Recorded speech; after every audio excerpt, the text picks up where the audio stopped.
आज हम बात करने वाले हैं 2003 में आई मूवी द बोन स्नैचर के बारे में। मूवी के नाम से ही कुछ चीजें क्लियर हो गई होंगी आपको। पूरी कहानी अफ्रीका के एक डेजर्ट की है। हम एक टीम देखते हैं जिसमें एक हार्ले, क्लाइव और पॉल थी। उन्होंने एक जगह का पता लगाया था और उन्हें लगता था कि वहाँ खजाना है। दरअसल ये एक प्राइवेट कंपनी के लिए काम कर रहे होते हैं और उनका काम था रेगिस्तान में डायमंड को ढूंढना। वो तीनों एक जगह पर जाते हैं। उन्हें वहाँ अंडे की शक्ल की एक बहुत बड़ी चट्टान दिखाई देती है जिसके ऊपर जब वो हथौड़ा मारते हैं तो टूट जाती है और इसके अंदर से एक अजीब सा क्रिएचर निकलकर इन सबको मार देता है। दूसरे सीन में हमें शहर में एक लैब में डॉक्टर जैक को दिखाया जाता है जो कि अपने साथी साइंटिस्ट के साथ एक क्रू की मदद कर रहे होते हैं जो कि एक रूम में फंसी थी और उसका टेम्परेचर -100 डिग्री सेल्सियस पहुंचने वाला था, जिसे जैक अपनी सूझबूझ से काबू करके जान बचा लेता है। उनका बॉस उनके पास आकर जैक को फील्ड में कुछ ढूंढने का काम देता है। अगले सीन में हम देखते हैं कि जैक उसी डेजर्ट में आया है जिसे हमने शुरुआत में देखा था। टैक्सी वाले जैक को उतार कर चला जाता है। एक बूढ़ा आदमी एक छोटी सी दुकान लगाए बैठा था। वह जैक को एक कोल्ड ड्रिंक कैन देता है। तपते सहरा की गर्मी में कोल्ड ड्रिंक कैन मिलने से जैक को लगता था कि उसकी किस्मत बहुत अच्छी है। अब उसकी किस्मत अच्छी है या नहीं, इसका फैसला आगे की कहानी करेगी। अब उसे वहाँ पर रिसीव करने एक खड़ूस कमांडर कोर आता है। वो उसे अपनी कंपनी की बेस पर ले जाता है। बेस के रिसेप्शन पर उसे मिकी के साथ जॉन मिलता है। मिकी जैक का पासपोर्ट और सामान की चेकिंग करती है, जिसमें उसे जैक की एक मशीन भी मिलती है जो कि एक तरह का ट्रैकर है जो जमीन के नीचे 2000 फीट तक क्रीचर का पता लगा सकता है। चेकिंग के दौरान कार का एक साथी टाइटस भी मरे हुए सांप के साथ आता है। अब जैक की एंट्री के लिए मिकी को एक डायरी ढूंढनी होती है जिसे जॉन ने अपनी पेंट में रखा होता है। इस बदतमीजी पर जैक जॉन को मारता है और मिकी इस डायरी को लेकर वहां से निकल जाती है। थोड़ी देर बाद जैक और मिकी ट्रक में उस टीम को तलाश करने निकलते हैं जो कि डायमंड की तलाश में आए थे। उनके ट्रक के ऊपर बहुत ज्यादा लिक्विड फ्यूल था क्योंकि उन्हें 1000 किलोमीटर तक भी भटकना पड़ सकता था। कार्ल भी फर्स्ट एड किट को ट्रक में लेकर अपनी गन्स के साथ लोड करता है। अब हम यहाँ दो कैरेक्टर्स मैक्डा और गट से मिलते हैं जो कि ट्रक के ड्राइवर थे। निकलने से पहले टाइटस को एक बूढ़ा आदमी एक हड्डी का लॉक कर देता है जिसके ऊपर स्कल का डिजाइन था। अब इनका सफर शुरू होता है। हम देखते हैं कि जैक मिकी में काफी इंटरेस्ट ले रहा है। रेगिस्तान में भटकने के बाद दूर एक ट्रक मिकी को दिखाई देता है। इस ट्रक के पास जब जाते हैं तो देखते हैं कि दो इंसानों के ढांचे पड़े हैं। इनमें से एक ढांचे के पास चाकू भी था। ये देखकर कार्ल समझ जाता है कि ये बॉडी पॉल की है। सबको डाउट हो रहा था कि इनकी मौत 6-7 घंटे पहले हुई होगी, लेकिन इनकी बॉडी डीकम्पोज होकर कैसे ढांचे में बदल गई। मिकी पुलिस को इन्वेस्टिगेशन करने के लिए बुलाती है। कार्ल का शक तीसरे बंदे पर होता है क्योंकि वहाँ सिर्फ 2 ढांचे थे जबकि वो लोग 3 थे। उसे लगता है इन दोनों को उस तीसरे बंदे ने मारा है। इसी दौरान टाइटस उन्हें आवाज देकर अपने पास बुलाता है जहाँ उन्हें पैरों के निशान मिलते हैं। वो पैरों के निशान के पीछे चल देते हैं। मैग्डा ट्रक में ही थी। अब थोड़ी दूर आने के बाद उन्हें समझ आता है कि स्टार्ट में 2 पैरों के निशान मिले थे और अब 4 पैरों के निशान मिल रहे हैं। तभी जैक का मशीन बीप करने लगता है और सब उसी डायरेक्शन में आगे बढ़ते हैं। तो सब एक शमशान जैसी जगह पर आते हैं जिसे देखकर लगता है कि यहाँ काला जादू वगैरह होता है। टाइटस जैक को वहाँ की चीजों को हाथ लगाने से मना करता है। टाइटस के पास जैसा लॉकेट था वैसा ही वहाँ की हड्डियों पर भी बना हुआ था। अब ट्रक में बैठकर वो वापस बेस की तरफ निकल पड़ते हैं और एक फॉरेन टीम को यहाँ भेजने का सोचते हैं। तो उन्हें रास्ते में एक ढांचा नजर आता है, यानी उस तीसरे बंदे का ढांचा जिस पर कार्ल को शक था। कार्ल बहुत ज्यादा गुस्सा हो रहा था क्योंकि इसके साथियों को किसी ने मार दिया। कार्ल उन्हें उसके लिए की खोज में जाने का बोलता है, लेकिन मैग्डा उन्हें मना कर देती है क्योंकि रात होने वाली थी, इसलिए सब रात वहीं गुजारते हैं। रात में जैक को अपने साथ होने वाले सारे इंसिडेंट याद आ जाते हैं कि कैसे ना चाहते हुए भी यहाँ पर आ गया। पर एक चीज उसके साथ अच्छी हुई थी, वो ये थी कि वो मिकी से मिला। अब वो रेत पर स्केटिंग करता है जिसे मिकी काफी देर से देख रही थी।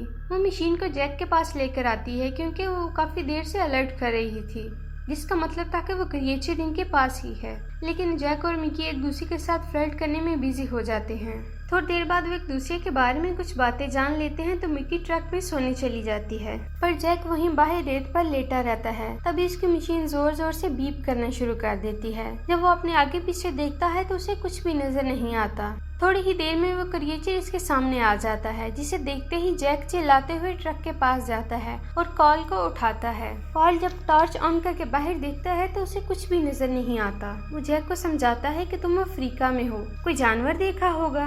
तभी मिकी उन्हें आकर बताती है कि उनके साथियों के ढांचे गायब हैं। कार्ल को लग रहा था कि इसके पीछे जैक का हाथ है। फिर जैक इस पर गुस्सा होता है कि तुम्हें पता भी है कि यहाँ कुछ सुपरनेचुरल हो रहा है, मैं इन हड्डियों का क्या करूँगा। तो टाइटस इन्हें एक जीव के बारे में बताता है कि उनकी एक रानी है जो इस जाति की पहली और आखिरी जीव है, जो कि डायनासोर्स के पहले से ही है, जो कि दूसरे जीवों पर आश्रित है और अपने शिकार की सिर्फ हड्डियों को ही छोड़ती है। टाइटस की ये बातें कार्ल को जहर लगती हैं। थोड़ी ही देर बाद जैक को वापस मशीन से बीप करने की आवाजें आती हैं। कार्ल मैग्डा को ट्रक उसी सिमत में ले जाने का बोलता है, लेकिन मैग्डा उसे सुबह होने का इंतजार करने को कहती है। सुबह होते ही वो सारे उस किलर के पाँव के निशानात का पीछा करते हुए आगे बढ़ते हैं। एक जगह पर उतरकर वो सारे आगे पीछे उस क्रिएचर को ढूंढते हैं तो क्रिएचर उन्हें एक जगह मिलता है। कार्ल उसे स्नाइपर से शूट करता है, लेकिन जब उसे गोली लगती है तो वो कागज की राख की तरह बिखर जाता है। अब जब सब वहाँ जाकर देखते हैं तो उन्हें कुछ भी नहीं मिलता। कार्ल भी शॉक था। उन्हें वहाँ अपने साथियों के गायब ढांचे मिलते हैं। वो इन हड्डियों को ट्रक में रख देते हैं। टाइटस जैक को बताता है कि उसके साथ ऐसा इंसिडेंट उसकी जवानी में हुआ था, जब उसने दोस्त की बॉडी की सिर्फ हड्डियों को देखा था। अब सब वहाँ से निकलने का फैसला करते हैं। जैसे ही ट्रक स्टार्ट करते हैं, ट्रक में शॉर्ट सर्किट होने की वजह से आग लग जाती है। मैग्डा आग को कंट्रोल करती है। गट उन्हें बताता है कि उन्हें इस ट्रक को बनाने में महीनों लग जाएंगे। अब वो सब तो रास्ता तो भटक ही गए थे। मिकी के रेडियो ऑन करने पर उन्हें सिग्नल नहीं मिलता। वो सब वहीं रुकने का फैसला करते हैं। उनके पास से एक छोटा सा प्लेन गुजरता है, लेकिन उसका ध्यान इन पर नहीं जाता। मैग्डा जैक को समझाती है कि इनके पास 2 दिन के खाने पीने का सामान है, इसलिए पैनिक ना करें। उन्हें वहाँ पर रहते हुए काफी दिन गुजर गए थे और ऐसा लगता था उन्होंने अपनी बस्ती बसा ली हो। एक रात गार्डिंग करने के लिए गट टाइटस को उठाकर अपने स्लीपिंग बैग में सोने चला जाता है। तभी टाइटस को वहाँ किसी के होने का एहसास होता है और हम देखते हैं कि वो क्रिएचर गट के पास चला गया। जब टाइटस उसे उठाने की कोशिश करता है तो वो देखता है उसका एक साइड का फेस ढांचे में बदल गया है। अब वो आवाज देकर कार्ल को और अपने दोस्तों को बुलाता है। उनके आने से पहले वो क्रिएचर टीनी पार्टिकल्स में बदल गया था। ऐसा लगता था कि जैसे वो ब्लैक सैंड हो। वो टाइटस को भी अपने शिकंजे में घेरने लगे थे। तभी कार्ल आकर उस स्लीपिंग बैग पर फायर करने लगता है।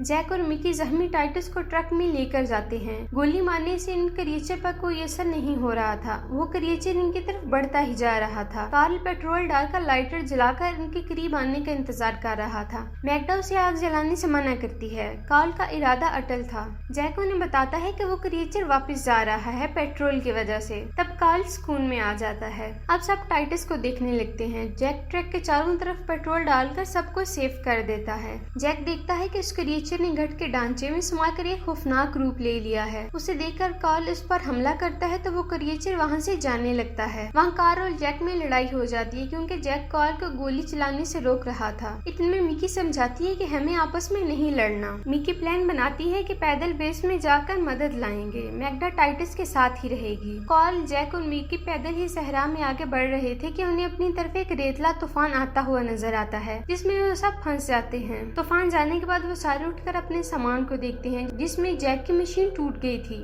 उन्होंने अपने साथ पेट्रोल का एक बॉक्स भी लिया था, जिसका आधे से ज्यादा पेट्रोल तूफान में गिर गया था। चलते चलते रात हो जाती है और वो एक जगह रुकने का फैसला करते हैं। वो अपने चारों तरफ पेट्रोल का घेरा डाल देते हैं। वो तीनों एक दूसरे का हाथ पकड़कर बैठे हुए होते हैं कि वहाँ क्रिएचर आ जाता है। उसने अपने फेस की जगह मैग्डा का फेस लगाया होता है। वो उनके पास नहीं आता तो वहाँ से चला जाता है। सुबह उन्हें रेडियो पर किसी की आवाज सुनाई देती है। इधर उधर देखने पर उन्हें वही ट्रक नजर आता है जिससे शुरुआत में उनके दोस्त लेकर उस संडे के पास आए थे। पहले वो अपने लिए मदद बुलाते हैं, फिर सब जैक के पीछे उस संडे में घुस जाते हैं। अंदर जाने पर जैक समझ जाता है कि ये जगह उसी मलका क्रिएचर की है। अब उनका साथी जॉन ऊपर आ गया। वो अपने पहले साथियों के स्केलेटन देखता है। अब इन दोनों को समझ आ गई थी कि टाइटस की बातें दुरुस्त थी। उधर जॉन उन्हें गन पॉइंट पर लेकर बाकी साथियों के बारे में पूछता है। वो सब सच बताते हैं, लेकिन जॉन समझता था कि उन्होंने डायमंड चुराकर अपने साथियों को मार दिया है, इसलिए उन सबको हथकड़ी पहनाकर जीप में बिठाकर कैंप की तरफ बढ़ता है। अब वो समझ गए थे कि वो क्रिएचर पूरी दुनिया को बर्बाद करने की ख्वाहिश रखता है, इसलिए अगर उन्होंने इसे भी नहीं रोका तो बाद में इसे रोकना इम्पॉसिबल होगा। इसलिए कार्ल पीछे की विंडो को लात मारकर जॉन पर हमला करके उसे बेहोश कर देता है। उसे हथकड़ी डालकर जीप के पिछले हिस्से में डालकर वो सब एक माइन की तरफ बढ़ते हैं, क्योंकि वो सब समझ गए थे कि क्रिएचर अपनी एक कॉलोनी बसाना चाहता है। वो सब इस माइन के पास आते हैं। इनके पास एक लिक्विड एक्सप्लोजिव था जिसे कार्ल लेकर जॉन के जीप के अंदर छोड़कर माइन के अंदर आ जाता है। वहाँ कुछ भी दिखाई नहीं देता तो वहाँ जैक को एक पुराना जनरेटर दिखाई देता है जिसे वो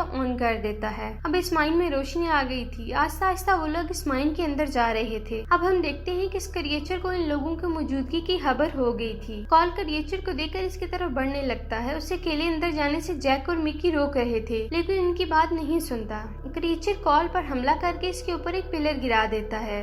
जैक इस क्रिएचर को अपने पीछे भगाकर ध्यान भटकाकर एक गड्ढे में डाल देता है। मिकी कार्ल को उठाकर इस गड्ढे के पास आती है। कार्ल जान बचाने के लिए थैंक्स बोलता ही है कि वो क्रिएचर इसका पाँव खींचकर गड्ढे में फेंक देता है। जैक और मिकी कार्ल का हाथ पकड़कर खींच रहे होते हैं कि कार्ल लिक्विड एक्सप्लोसिव अपने साथ लेकर इसी गड्ढे में गिर जाता है। जैक और मिकी एक्सप्लोसिव से बचते हुए माइन के एक हिस्से में आ जाते हैं जहाँ उन्हें रानी के कोकून नमा चीज नजर आती है जहाँ उस क्रिएचर ने उन्हें घेर लिया था। वहाँ उन्हें ये समझ आ जाती है कि ये कोकून इन सब का कंट्रोल है। जैक अपने दोस्तों को याद करके इस कोकून में चाकू मार देता है जिससे वो क्रिएचर मर जाते हैं और माइन के तबाह होने से पहले वो दोनों बाहर आ जाते हैं। तभी उन्हें सामने कुछ दिखाई देता है जिससे वो शॉक्ड हो जाते हैं। मूवी के लास्ट में हम दोनों को बेस के बाहर टैक्सी का इंतजार करते हुए देखते हैं जिसमें मिकी कुछ सामान को रखकर वहाँ से चली जाती है और हम देखते हैं कि इस सामान में रानी के कोकून था।